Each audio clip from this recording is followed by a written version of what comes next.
আসসালামু আলাইকুম। মিষ্টি মায়ের রান্নাঘরে সবাইকে জানাচ্ছি মোস্ট ওয়েলকাম। আজকে আমরা রান্না করব আমার বারান্দার গাছের পুঁইশাক দিয়ে আলু দিয়ে রূপচাঁদা মাছের ঝোল। তার জন্য আমি এখানে প্রথমে পেঁয়াজটা ভেজে নিয়েছি।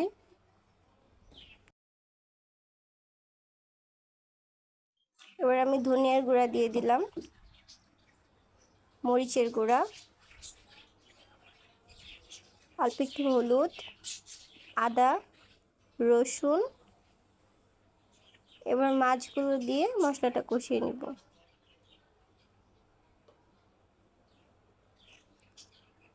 আমি এখানে লবণ দিয়েছি, লবণটা সম্ভবত স্কিপ হয়ে গিয়েছে ভিডিও করার সময় বা এডিটিং করার সময়, কেউ কিছু মনে করবেন না।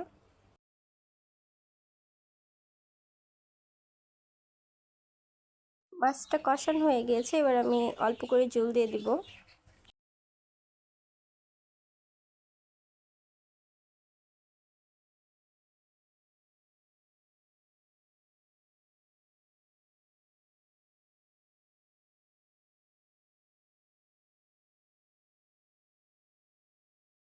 মাছটা কষানো হয়ে গিয়েছে, এখন আমি উঠিয়ে নিব।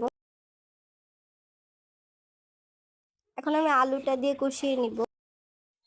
আগে মাছ দিব দেখে অল্প করে লবণ দিয়েছিলাম, এখন আমি স্বাদ অনুসারে আরেকটু লবণ দিয়ে দিব। আলুটা ভালো মতো কষিয়ে নিব আমি।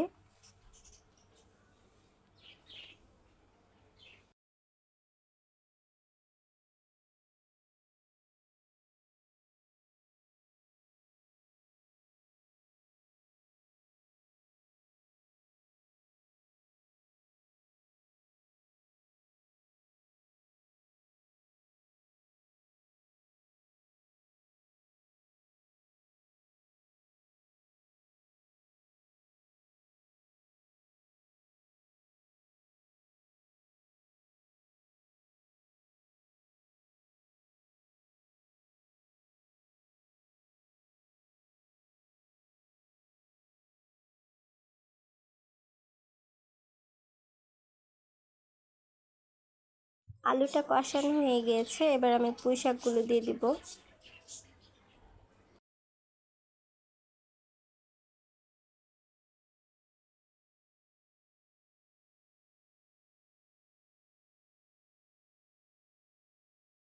পুঁই শাকটা দিয়ে আর একটু কষিয়ে নিচ্ছি। আর একটু কষানো হয়ে গেলে আমি পরে পরিমাণ মতো ঝোল দিয়ে দেবো এখানে।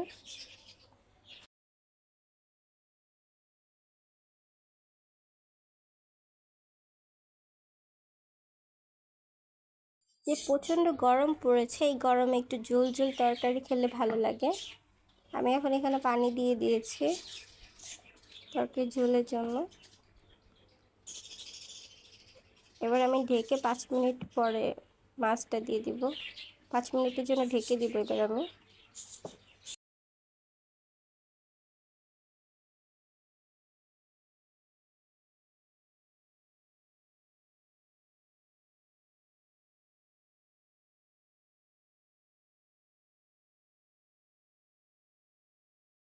এবার আমি কষিয়ে রাখা মাছগুলো দিয়ে দিব, দিয়ে আর কিছুক্ষণ রান্না করে নিব।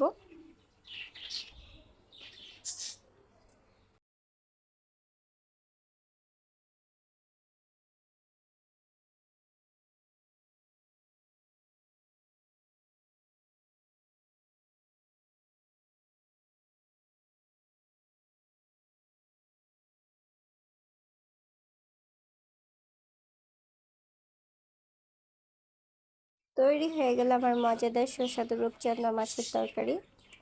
আর টাটকা জিনিসের মজাই আলাদা।